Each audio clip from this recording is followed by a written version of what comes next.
All right, and thank you for tuning in for our fourth episode of our Conquer Fitness Q&A, where we answer all your questions, fitness, lifestyle, nutrition, and how to get back into the best shapes of our lives. My name is Ryan Palmberg.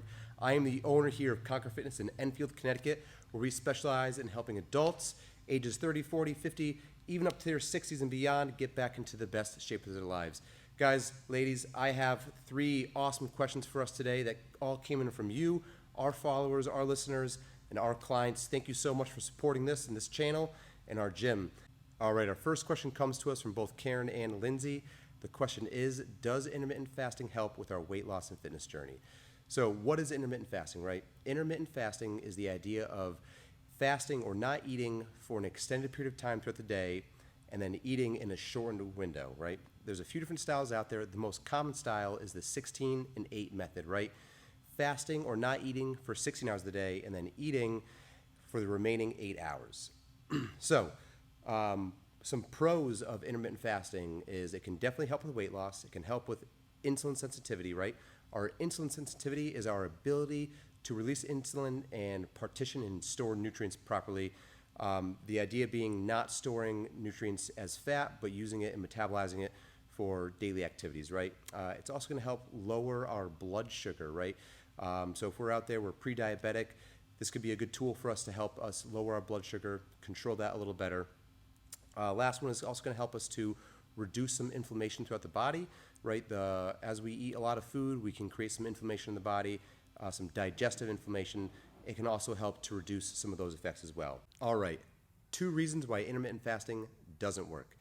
Intermittent fasting might restrict the time frame or the window throughout the day in which we're allowed to eat, but it doesn't restrict the food choices or the amount of calories that we can consume within that window. So that means if you decide to eat garbage for those 8 hours of the day, you can completely kiss goodbye the effects of the weight loss, the insulin sensitivity, the reduced inflammation, and the blood sugar control away completely. The second reason is it's just not sustainable.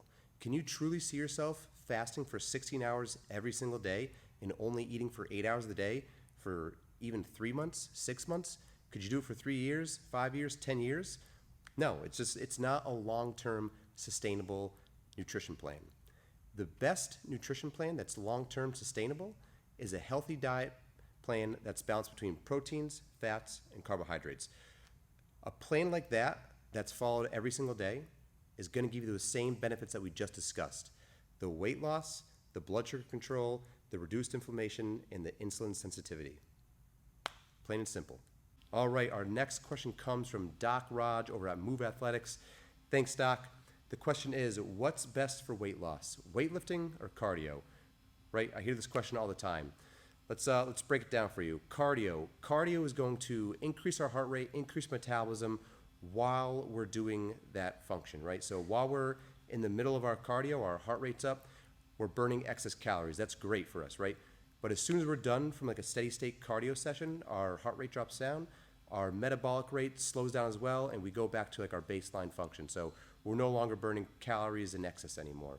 There is some argument with a HIIT style cardio or high intensity interval training. That's going to get our heart rate fluctuated, right? And a good example of that is when someone's going to go outside and do sprints where they are jogging for a short period of time and then sprinting all out for a short period of time.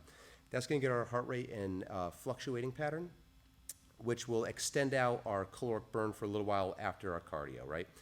But it's not a long-term fix for us, like weightlifting is, right? Weightlifting is a long-term fix for weight loss.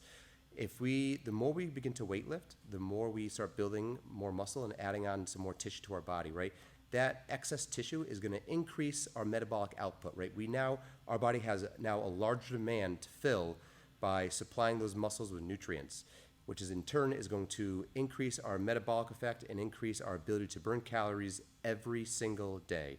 So to answer your question, Doc, the best way for weight loss is weightlifting and then some cardio on top of it, right? We gotta hit it from both ends, of course. Our last question for today is best routines for weight loss. So the best routine is right here at Conquer Fitness, right?